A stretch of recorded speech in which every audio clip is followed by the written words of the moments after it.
Hello students, आज हम लोग शुरू करने जा रहे हैं अकाउंटिंग फॉर कंपनी शेयर्स। ठीक है, ये एक बहुत ही इंपॉर्टेंट टॉपिक है इंटरमीडिएट अकाउंटिंग का। अच्छे खासे क्वेश्चंस इसमें से आते हैं। चलिए शुरू करते हैं। तो कंपनी क्या होती है? Company is a form of business which is formed company which is formed under companies act 2013। ऐसा कोई फॉर्म ऑफ बिजनेस जो कि कंपनीज एक्ट 2013 में बना हो, उसको हम लोग कंपनी बोलते हैं। कंपनीज दो तरीके की होती है, ठीक है। एक होती है हमारी पब्लिक कंपनी और दूसरी होती है हमारी प्राइवेट कंपनी। पब्लिक कंपनी और प्राइवेट कंपनी। अब ये सवाल उठता है, आपने कहा ठीक है सर, मगर ये बताइए कि इस फॉर्म ऑफ बिजनेस को लाने की जरूरत क्या थी। तो इसके लिए अगर हम थोड़ा सा रिकैप करें तो हमने sole proprietary form of business पढ़ा था, हमने पार्टनरशिप फॉर्म ऑफ बिजनेस पढ़ा है, हम अब पढ़ रहे हैं कंपनी फॉर्म ऑफ बिजनेस। ठीक है, ये तीसरे तरीके का फॉर्म ऑफ बिजनेस है। Sole proprietary form of business में इन्वेस्टर, जो आदमी ओनर होता था, वही डिसीजन मेकर होता था, वही सारा कैपिटल लाता था, वही बिजनेस के सारे डिसीजन लेता था, होल सोल करता धरता वही होता था। पार्टनर और इकलौता आदमी, एक खासियत। ठीक। दूसरा हमने जो फॉर्म ऑफ बिजनेस पढ़ा उसमें हमने पढ़ा पार्टनरशिप। पार्टनरशिप में क्या होता था, एक से ज्यादा लोग साथ में आके कोई एक ही बिजनेस चलाते थे और वो साझेदारी में आपस में मिलजुल के बिजनेस के फैसले लेते थे और क्या करते थे, पैसा इन्वेस्ट करते थे। इन्वेस्टमेंट उन्हीं लोगों का होता था जो मालिक होते थे, जो ओनर्स कहलाते थे। ठीक। अब इससे क्या होता था, बहुत बड़े फॉर्म ऑफ बिजनेस नहीं होते थे और अक्सर लोगों के मोटिव्स भी करप्ट हो जाते थे, तो पार्टनरशिप्स ब्रेक हो जाती थी। तीसरा फॉर्म ऑफ बिजनेस जो कि ये है company. Company form of business थोड़ा सा इन पिछले दोनों फॉर्म्स ऑफ बिजनेस से अलग है। क्यों? वो इसलिए क्योंकि यहाँ पे ओनरशिप और मैनेजमेंट अलग अलग है। जी, यहाँ पे जो लोग पैसा लगाते हैं वो डिसीजन नहीं लेते हैं, उनका से होता है यस और नो करने का राइट होता है, मगर वो लोग डे टू डे मैनेजमेंट में पार्टिसिपेट नहीं करते हैं। मगर जो लोग डे टू डे मैनेजमेंट में पार्टिसिपेट करते हैं वो लोग ओनर्स नहीं होते हैं। That means in a company form of business ownership and management is separate. Ownership and management is separate.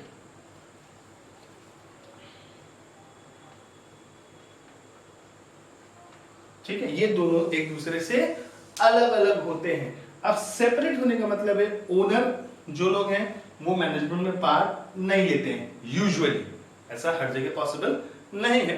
कई आप जैसे आप रिलायंस इंडस्ट्रीज ले, मुकेश अंबानी जो है उनके वो ओनर भी हैं और मैनेजमेंट भी पार्ट लेते हैं। क्यों? क्योंकि उनके पास स्टेक ज्यादा है। वो 50% या 49%, 51% स्टेक के ओनर हैं, इसीलिए वो ओनर भी हैं और मैनेजमेंट भी पार्ट लेते हैं। मगर वो प्राइवेट लिमिटेड कंपनी है। ठीक। पब्लिक लिमिटेड कंपनी में ऐसा नहीं होता है। ठीक है, आपका जो एजीएम डीजीएम है, भारत पेट्रोलियम देखिए पब्लिक लिमिटेड कंपनी है, इंडियन एयरलाइंस पब्लिक लिमिटेड थी। ठीक है, इनमें ओनरशिप गवर्नमेंट की और पब्लिक की होती है, मगर वहां पे कोई भी आदमी जिसके पास शेयर होते हैं वो उसका मैनेजमेंट डिसीजन नहीं लेता है। ठीक, चलिए आगे देखते हैं। तो जो पॉइंट है हमारा, इस फॉर्म ऑफ बिजनेस में क्या होता है, वहां पे हमने जैसा देखा था कि ओनरशिप और मैनेजमेंट प्रोप्राइटरी और पार्टनरशिप में सेम होता है, सेम आदमी के हाथ में होते हैं। ठीक है, तो वही लोग पैसा भी लाते हैं और वही लोग डिसीजन भी लेते हैं। यहाँ पे क्या है, ओनरशिप और मैनेजमेंट अलग है। ओनरशिप अलग होने का मतलब है कंपनी फॉर्म ऑफ बिजनेस में it can raise money from general public. ठीक है, क्या कंपनी फॉर्म ऑफ बिजनेस में जो कैपिटल होता है वो सामान्य जनता से भी मांगा जा सकता है या मांग सकती है। ठीक है, एक कंपनी जो है जनरल पब्लिक से अपने आप को चलाने के लिए, खड़ा करने के लिए जनरल पब्लिक से पैसा मांग सकती है। और ये पैसा क्या होता है, पूंजी होती है। पूंजी मतलब कैपिटल होता है और वो कैपिटल जो आप पोर्शन बांटते हैं उसकी को हम लोग बोलते हैं शेयर। मतलब कंपनी का जो कैपिटल होता है, ठीक है, वो डिस्ट्रीब्यूट किया जाता है, is distributed in small units among general public, ठीक है, और इसको हम लोग नाम देते हैं शेयर, ठीक है, शेयर बोलते हैं, कई जगह इसको हम लोग इक्विटी शेयर भी बोलते हैं, कई जगह पे ये प्रेफरेंस शेयर्स भी होते हैं। बहरहाल अगर हम लोग जो कॉमन नेम लेके अभी फिलहाल में चलेंगे वो हम लोग शेयर ही चलेंगे, डिटेल्स पे अभी फिलहाल नहीं हम लोग डाइव करेंगे, ठीक। तो ये हमारा पार्ट है कि company can raise money from general public, साधारण पब्लिक से पैसा मांग सकती है, और इस जो पैसा रेज कर रही है, ये जो हम पैसे की बात कर रहे हैं कैन रेज मनी, ये कौन सी मनी है, उधार नहीं मांग रहे हैं अभी हम क्या मांग रहे हैं, कैपिटल मांग रहे हैं, ठीक है, पूंजी मांग रहे हैं, ठीक है, व्यवसाय को शुरू करने के लिए। इस कैपिटल को जब हम पब्लिक में डिस्ट्रीब्यूट करते हैं स्मॉल यूनिट्स में, तो ये स्मॉल यूनिट्स क्या कहलाती हैं, ये कहलाती हैं हमारी शेयर्स, ठीक है, ये हमारी कहलाती हैं शेयर्स। नेक्स्ट, अब अगर हम इसको आगे बढ़े तो अब हमने यहां देखा कैपिटल शेयर्स, ठीक। अब शेयर्स मांगने के कंपनी दो तरीके से शेयर इशू करती है मार्केट में। जब पब्लिक में आती है तो कंपनी जो है वो दो तरीके से शेयर इशू कर सकती है, दो टाइप्स के आप समझ लीजिए शेयर इशू कर सकती है कंपनी, ठीक है, दो सिचुएशन में, सॉरी। एक तो होता है फॉर कैश, जब कंपनी को पैसे की जरूरत हो, और दूसरा होता है कंसिडरेशन। कंसिडरेशन का मतलब है कंपनी ने कोई एसेट खरीदी, पेमेंट नहीं की करना है, पेमेंट की जगह पे कंपनी ने अपने शेयर्स मतलब कैपिटल का हिस्सा वेंडर को दे दिया, ठीक है। तो company can issue it's shares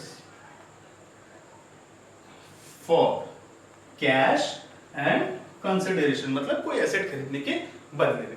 clear है। नेक्स्ट इसके बाद हम जो देखेंगे वो हम देखेंगे कि कैपिटल का स्ट्रक्चर क्या होता है एक कंपनी का, ठीक है। हाँ जी, जब हम लोग कंपनी, कोई भी कंपनी जब फॉर्मुलेट होती है तो वो एक ऑथराइज्ड कैपिटल मतलब ये होती है maximum amount a company can raise from general public. A company can raise from general public. जब हमने कहा कि कंपनी फॉर्म ऑफ बिजनेस वो होता है जो पब्लिक से पैसा मांग सकती है शेयर इशू करके, तो इसका मतलब वो असीमित पैसा नहीं होता है कि आप जब मर्जी आए तब आप नुकसान करते रहो और पब्लिक से पैसा मांगते रहो, ऐसा नहीं होता है। जब भी कोई कंपनी फॉर्म होती है तो वो एक ऑथराइज्ड कैपिटल के साथ, यहां जब वो फॉर्म होती है इसके गाइडलाइंस के अंदर, तब वो एक ऑथराइज्ड कैपिटल के साथ रजिस्टर होती है। ऑथराइज्ड कैपिटल मतलब मैक्सिमम अमाउंट जो वो जनरल पब्लिक से शेयर्स के फॉर्म में मांग सकती है, ठीक है, कैपिटल जो वो इशू रेज कर सकती है आपका पब्लिक के इससे, ठीक है। तो ये होता है ऑथराइज्ड कैपिटल। इसके बाद जो हमारा सेकंड फॉर्म ऑफ कैपिटल, इसके बाद ये नंबर 1 होता है जो मैक्सिमम। अब कंपनी क्या, इसके बाद होता है इशूड कैपिटल, ठीक है, issued capital, then subscribed capital, ठीक। नेक्स्ट होता है हमारा subscribed capital, then called up capital and paid up capital. Called up capital and then paid up capital. चलिए अब देखते हैं। देखिए सबसे पहला होता है हमारा, जब हम बैलेंस शीट बनाते हैं कंपनी की तो उसकी लायबिलिटी साइड में नंबर 1 दिखाई देता है ऑथराइज्ड कैपिटल, मैक्सिमम पैसा जो मांग सकते हैं। इशूड कैपिटल मतलब money that a company has asked the public to invest. Company has asked general public to invest, ठीक। Subscribe capital, number of interested people who have responded to company's invitation for share investment. Statement थोड़ा लंबा हो गया। Issued मतलब हमने मान लीजिए कि हमारी कंपनी जो है वो 1 लाख रुपए के शेयर्स कैपिटल के साथ रजिस्टर होती है। ठीक है, हमारी कंपनी 1 लाख रुपए के कैपिटल के साथ रजिस्टर होती है। हमारा ऑथराइज कैपिटल 1 लाख रुपए है। इशूड का मतलब होता है कि हम इस 1 लाख रुपए में से कितना पैसा जनरल पब्लिक से मांग रहे हैं। तो हमने सब्सक्राइब किया, मैनेजमेंट में फैसला लिया कि हम 50,000 रुपए जनरल पब्लिक से मांगेंगे। हम 50,000 रुपए जनरल पब्लिक से मांगेंगे।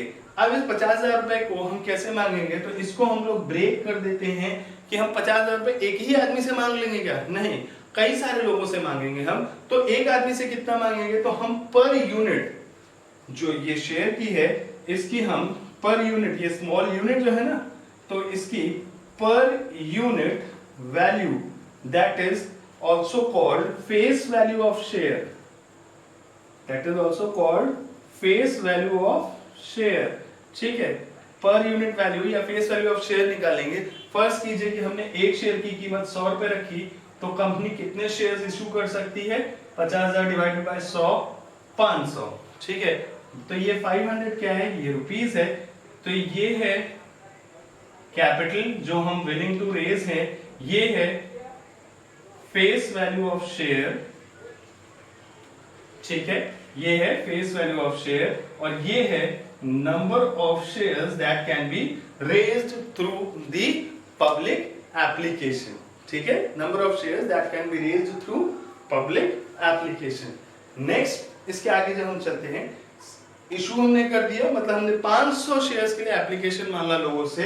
सब्सक्राइब्ड, कितने लोगों ने हमारे लिए मतलब कितने लोगों ने हमारा कॉल, जो हमने लोगों को कहा था कि भाई हमारी कंपनी शुरू होने जा रही है और आप इसमें इन्वेस्ट करिए, कितनों ने इशू अप्लाई किया, सब्सक्राइब होता है, और उनमें से हमने कितनों को अलॉट कर दिया, दैट इज सब्सक्राइब। ठीक, अब कई बार कंपनी क्या होती है, ये 100 रुपए जो फेस वैल्यू ऑफ एक शेयर है, एक आदमी से आपने एक आदमी को एक शेयर देंगे तो आप मैक्सिमम उससे कितना मांग सकते हैं? 100 रुपए। अब कंपनी के पास ऑप्शन क्या होता है कि वो पूरा 100 रुपया या तो एक बार में मांग ले, या फिर वो उस 100 रुपए को कई एक सारे हिस्सों में तोड़ दे और अलग अलग कॉल्स में या पार्ट्स में ब्रेक करके मांगे। ठीक है, तो वो होता है कॉल्ड अप कैपिटल। मतलब ये 100 रुपए जो एक शेयर की वैल्यू है, ये जो एक शेयर की वैल्यू मैक्सिमम जो हम मांग सकते हैं एक शेयर होल्डर से एक शेयर के लिए, वो 100 रुपए कंपनी चाहे तो पूरा एक बार में मांग ले या फिर इसको पार्ट्स में मांग ले। ठीक है, इसको दो तरीके से company can ask for value of share. ठीक है, कितने तरीके से? पहला, in full, in one time, पूरा एक ही बार में, या दूसरा पार्टली इन वेरियस कॉल्स, छोटी छोटी कॉल्स में थोड़ी थोड़ी दिनों बाद मांगते चले। ठीक है, तो ये हो गया हमारा इतना पोर्शन।